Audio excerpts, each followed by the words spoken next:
আল্লাহ, আল্লাহর কিতাব, ওয়া ইতরাতি, এবং আমার আহলে বাইত। আমার এই আহলে বাইতকে নিয়ে কি শুরু হয়েছে? আহলে বাইতকে নিয়ে মৌলভী মিম্বারে উঠে বলছে ইয়াজিদ রাদিয়াল্লাহু তাআলা আনহু, ইয়াজিদকে রাদিয়াল্লাহু তাআলা আনহু বলা শুরু করেছে। ওরা বলছে ইয়াজিদ উনি জানেনই না যে ইমাম হুসাইন কারবালায় শহীদ হয়েছে। কারবালায় শহীদ হয়েছে ইমাম হুসাইন নাকি জানেই না। কথা বুঝে গেছে? উনি আহলে বাইতকে খুব সম্মান করেছে। জাইনুল আবেদিন, সাকিনা, কথা বল না, ইমাম পরিবারের যে সমস্ত মহিলা আছে সেই মহিলাদেরকে উনি ভালো জায়গায় শুইতে দিছে, সম্মানের সাথে মদিনায় পাঠিয়ে দিছে। না না, উনি এগুলো প্রথম বলছে কিছুই জানে না, তারপরে বলছে খুব সম্মান দিয়েছে।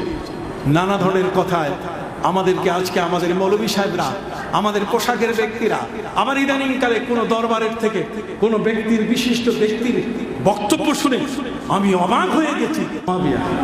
মুআবিয়ার বাপের নাম আবু সুফিয়ান, কতক্ষণ না?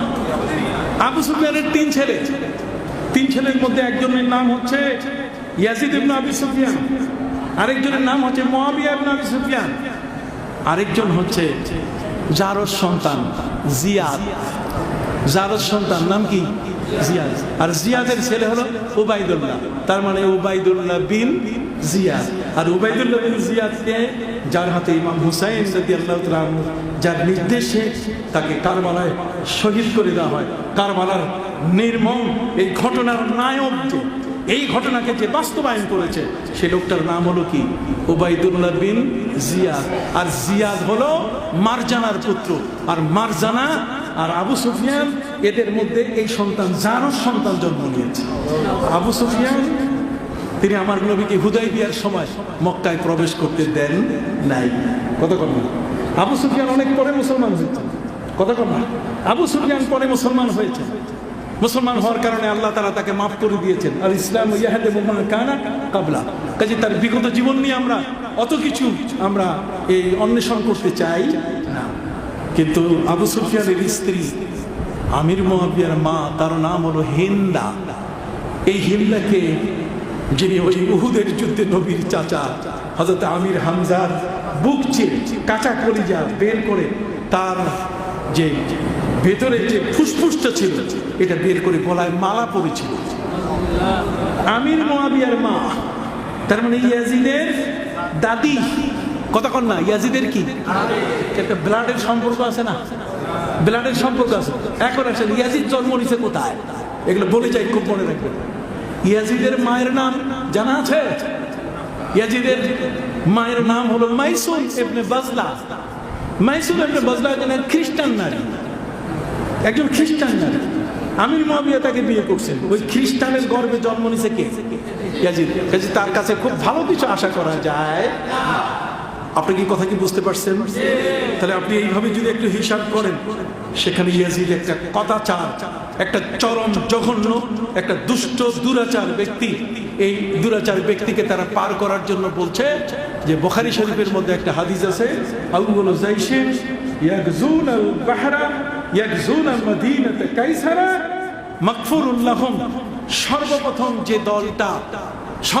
যে দলটা সিজারের দেশ, বাইজেন্টাইন রোমান সম্রাটের দেশ, কাইসার দেশ, তারপর হিরাক্লিয়াসের দেশ যে জয় করেছে, আল্লাহ তাকে মাফ করে দিয়েছেন। তারা বলছে এই দলের নেতা ছিলেন ইয়াজিদ, আমির মুআবিয়া ইয়াজিদ বাপ বেটা।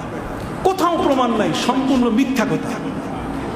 আহলে হাদিসরা এই হাদিসটাকে বানাইয়া আমাদের সামনে বলতেছে, মানিস্তারাকা ফি গজওয়াতিল কুসতুনতুনিয়া মাগফুরুল্লাহ, যে কনস্টান্টিনোপলের যুদ্ধে অংশগ্রহণ করেছে সে ক্ষমা পেয়ে যাবে। ইয়াজিদ নাকি সেখানে গেছে। আসলে ইয়াজিদ সেখানে প্রথম দলের মধ্যে কি যায় নাই, তাকে পবিত্র করার জন্য খুব চেষ্টা করা হচ্ছে। এগুলো সব ডাহা, মিথ্যাচার।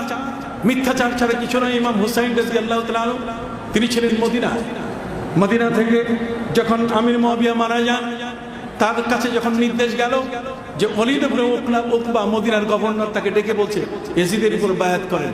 উনি বলছেন অসম্ভব। একটা মদখোর, একটা পাপিষ্ঠ, একজন জেনাকারী, ব্যভিচারী, তার হাতে আমি বায়াত গ্রহণ করতে পারি না। কেন তিনি বলেছেন? এখানে তিনি জন্ম নিয়েছেন বাইতুল নূরে, তিনি জন্ম নিয়েছেন বাইতুল ওহীতে, যে ঘরে ওহী নাযিল হয়, যে ঘরে নবীর নূরের আলোতে আলোকিত হয়, সে ঘরে ইমাম হুসাইন রাদিয়াল্লাহু তাআলা কি জন্ম হয়েছে। ওহী নাযিল হওয়া তিনি দেখেছেন 7 বছর নানার সাথে, 3 বছর 2 বছর 3 মাস সেখানে আবু বকর সিদ্দিকের খেলাফত দেখলেন, 10 বছর 6 মাস 3 দিন হযরত উমরের খেলাফত দেখলেন, যেখানে 11 বছর 11 মাস 17 দিন হযরত উসমানের খেলাফত দেখলেন। কতক্ষণ? ঠিক এমনি করে হযরত আলীর 5.5 বছরের খোলাফায়ে রাশিদিনের 4 জন মহান ব্যক্তির শাসন আমল দেখছেন। তিনি কি সত্য মিথ্যা বুঝেন না? হাত উঁচু করে বলেন সত্য মিথ্যা বুঝেন কিনা? তাহলে তার জীবনের আমল আর ইয়াজিদের জীবনের আমল কি এক? ইমাম হুসাইনের সম্পর্কে পবিত্র হাদিসের মধ্যে এসেছে, নবীজি বলছেন কুল্লু বনি আদম ইউনসাবু ইলা আবিহি ইল্লা বুলদ ফাতেমা। দুনিয়ার সমস্ত মানুষের পরিচয় হবে বাপের দিয়ে। জোরে বলেন কি? আমরা যারা আছি আমাদেরকে পরিচয় করতে হবে কাকে দিয়া? বাপকে দিয়া। আর পশুদের পরিচয় হবে মাকে দিয়া। যেমন এটা গরুর বাচ্চা না, বলতে হবে গাভীর বাচ্চা।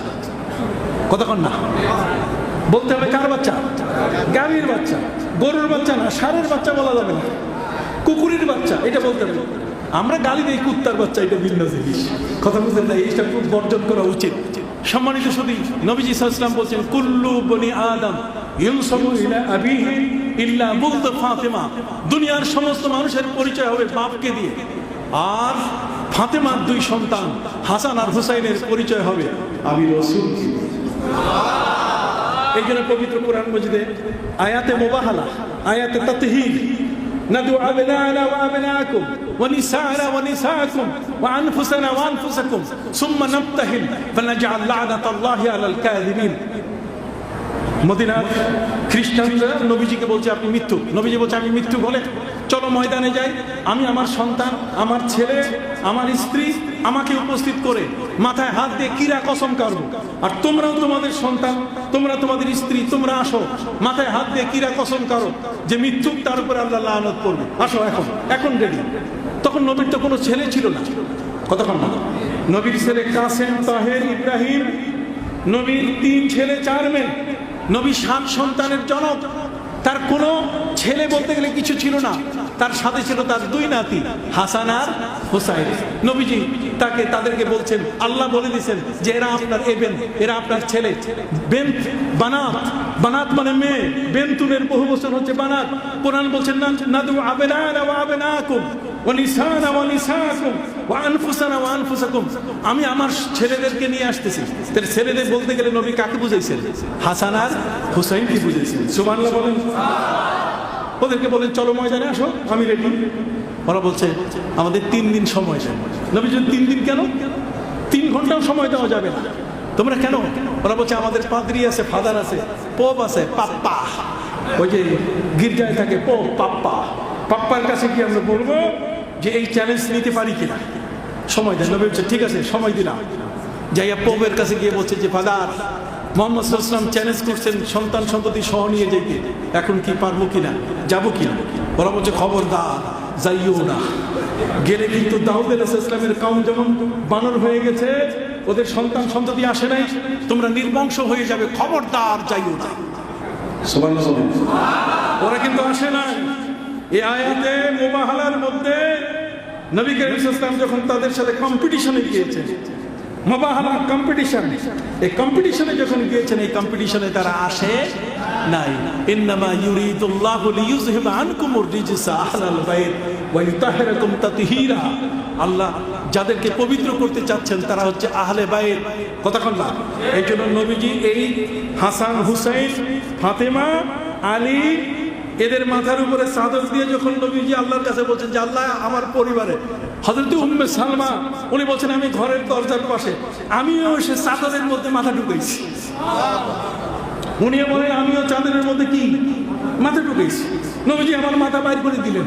উনি আমাকে খেদাই দিয়ে বলেন তুমি যাও, যে জায়গায় ছিল ওই জায়গায় যাও, এখানে থাকবে না। হযরত উম্মে সালমা বলেন হুজুর আমি তো আপনার স্ত্রী, আমাকেও একটু চাদরের মধ্যে কাঁসা বলে দেখি, আহলে কাঁসা চাদরের মধ্যে আপনি আমাকে প্রবেশের সুযোগ করে দেন। নবী করিম সাল্লাল্লাহু আলাইহি ওয়াসাল্লাম বলেন, দেখো তুমি আমার স্ত্রী, তোমাকে আল্লাহ আলাদা মর্যাদা দিয়েছেন। আন-নবী আউলা বিল মুমিনিনা মিন আনফুসিহিম ওয়া আজওয়াজুহু উম্মাহাতুহুম। তুমি মায়ের মর্যাদা পেয়েছো, তুমি চাদরের ভিতরে কল্লা ঢুকাইও না। নবীজি তাকে সরিয়ে দিয়ে এই পাঁচজনকে দিয়ে দোয়া করলেন আর বললেন, মাসালু আহলে বাইতি কামাসালি সাফিনাতি নূহ মান রাকিবাহা নাজা ওয়া মান তাখাল্লাফা আনহা গারাকা।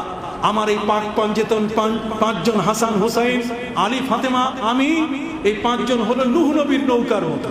নূহ নবীর নৌকায় যারা উঠেছে তারা যেমন মহাপ্লাবনে ডুবে নাই, আমার এই পাঁচজনকে যারা ভালোবাসবে তারা কোনোদিন বিপদে পড়বে না, দুনিয়ার বিপদে পড়বে না, কবরের বিপদে পড়বে না, আখিরাতের বিপদে পড়বে না। নবী করিম সাল্লাল্লাহু আলাইহি ওয়াসাল্লাম বলছেন, মাম্মা তাআলা হুব্বে আলে মুহাম্মাদিন মাতা শাহীদা, মাম্মা তাআলা হুব্বে আলে মুহাম্মাদিন মাতা মাগফুরা, মাম্মা তাআলা হুব্বে আলে মুহাম্মাদিন মাতা তাইবা। যারা আহলে বাইতকে মহব্বত করে মারা যাবে তারা শহীদের মৃত্যু, শাহাদাতের মৃত্যু পেয়ে যাবে। তাদেরকে নিষ্পাপ ব্যক্তির মৃত্যু দেওয়া হবে, তাদেরকে তওবাকারী ব্যক্তির মৃত্যু দেওয়া হবে। সুবহানাল্লাহ। অতএব হযরত ইমাম হুসাইন রাদিয়াল্লাহু তাআলা তিনি কি বুঝমান ছিলেন না?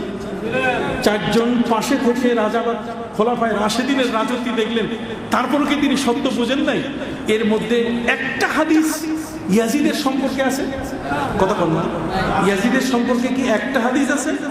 নাই। বরং ইমাম হযরত আলী রাদিয়াল্লাহু তাআলার হত্যার ব্যাপারে আমির মুয়াবিয়ার যে কর্মকাণ্ড, কতক্ষণ না, জঙ্গে সিফিন যে যুদ্ধ, এটা বিশাল ইতিহাস, আমি সেদিকে যাচ্ছি না। হযরত ইমাম হুসাইন রাদিয়াল্লাহু তাআলা আনহু তিনি মদিনা ত্যাগ করে তিনি চলে আসলেন মক্কায়। মক্কা থেকে বারবার কুফাবাসীদের আহ্বান, 150-র মতো চিঠি পেয়ে তিনি চলে আসতেছিলেন কুফায়। ওদিকে খবর হয়ে গেছিল ইয়াজিদের কাছে যে আমার বিরুদ্ধবাদীরা ওরা একজোট করছে কুফায় এসে। কাজেই নোমান ইবনে বশির ছিলেন নবী করিম সাল্লাল্লাহু আলাইহি ওয়াসাল্লামের বিশিষ্ট সাহাবী, আহলে বাইতের মহব্বত তার অন্তরে ছিল। তিনি সাথে সাথে তাকে পদচ্যুত করে এই ওবাইদুল্লাহ বিন জিয়াদকে তার জায়গায় গভর্নর হিসেবে বসিয়ে দেয় এবং তাকে বলে, ফাকাতাবা ইয়াজিদ ইলা জিয়াদ, জিয়াদের কাছে ইয়াজিদ চিঠি লিখলো। তাহলে ইয়াজিদ যদি ঘটনা নাই জানে তাহলে চিঠি লিখলো কেন? জোরে বলুন, নিশ্চয়ই সে কি জানে, ঘটনা জানে। বলছে ফাখুজু, তাকে ধরো এবং ওয়াক্তুলহু, এবং সুবিধা মতো জায়গায় তাকে হত্যা করে ফেলো। কথা বল না। আল্লামা ইবনে কাসির তিনি তার আত-তারিখুল ইসলামের মধ্যে স্পষ্ট করে তিনি লিখে দিয়েছেন। অতএব সেই ইমাম হুসাইন রাদিয়াল্লাহু তাআলার উপরে তাদের যে সারাশি আক্রমণ, এটা পূর্ব পরিকল্পিত। ইমাম হুসাইন শহীদ হচ্ছেন কারবালায়, আর আমার নবীজি বহু আগেই, 60 বছর আগে তিনি হযরত উম্মে সালমার কাছে একটা মাটির টুকরা দিয়ে বলছিলেন যে মাটির টুকরাটা সাদা, আমি কাঁদতেছি হুসাইনকে নিয়ে। কেন? জিবরিল আমিন এই হুসাইনের জন্মের পরে আমার কাছে এসে বলছেন, নবী আপনি কি তাকে ভালোবাসেন? আমি বললাম, কেন? আমার নাতি, আমি ভালোবাসবো না কেন? ওই মুহূর্তে আমাকে জিবরিল বললেন, ওয়া উম্মাতুকা সাতাকতুলহু, আপনার উম্মত অতি শীঘ্রই তাকে হত্যা করে ফেলবে।